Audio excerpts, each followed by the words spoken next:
அந்த சிவநெறியில வாழ்ந்து சிவநெறிக்காகவே வாழ்ந்து வாழ முடிச்சுக்கிறாங்கல்ல, அவங்களுக்கு கடைசி காலம் வரும். அவங்க உயிர் நீங்கிய உடம்ப, அது புகழ் உடம்பு. ஏன்னா சிவனுக்காக வாழ்ந்த உடம்பு அது பூத உடம்புன்னு சொல்ல முடியாது, புகழ் உடம்பு. அதை சுற்றிக்கிட்டு சிவகானம் ஆடுமா. எங்களில் புதுசாக ஒரு ஆள் வந்துட்டான். அதுதாங்க சிவபக்தியினுடைய பெருமை.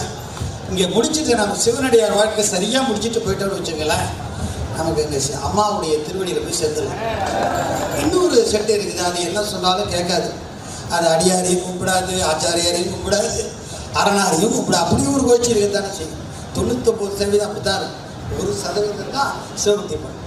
1% கூட இருக்குது, அதுலேயும் குறைச்சலாக தான். அதுகள் காலம் முடியுது. அதுக்குன்னு சொல்கிற அம்மா குந்தி கலங்கி மதிமயங்கி இறந்தவரை புறம் காட்டில் இட்டு சந்தையில் வைத்து கடமை செய்து தக்கவரிட்ட செந்தி விளக்கா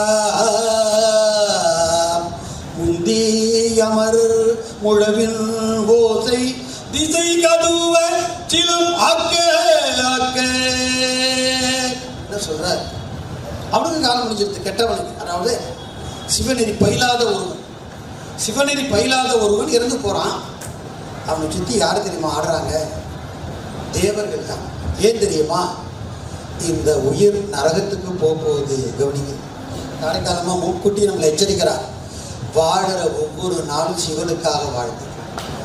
நமக்கு சொன்ன அம்மா சொன்ன உபதேசம் எப்போ வாழ முடியுமோ தெரியாது. அதற்குள்ள என்ன அளவு முடியுமோ அதை தான் சொல்றாங்க. பிறர்க்கரிய பேர் என்ன தெரியுமா சொல்றாங்க அம்மா? ஆயினேன் ஆழ்வானுக்கு அன்றே பிறர்க்கரியன் ஆயினேன் அகுதென்றே ஆமாறு. அதுதான் வாழற வழி, அதுதான் செய்யத்தக்க தொழில். எது தெரியுமா? சிவனுக்கு ஆட்பட்டு அடிமை செய்வது. இதை நம்ம நல்லா கற்றுக்கிட்டோம்னா ஒரு படி மேலே போயிடலாம். சிவனுக்கு ஆட்படுறது பெருமை தான். சிவனுக்கு ஆட்பட்ட காரைக்கால் அம்மாவுக்கு ஆட்படுவது அதை விட பெருமைதான். காரைக்கால் அம்மாவுக்கு ஆட்பட்ட காரைக்கால் அடியாருக்கு அடிமையாவது முடிந்தது.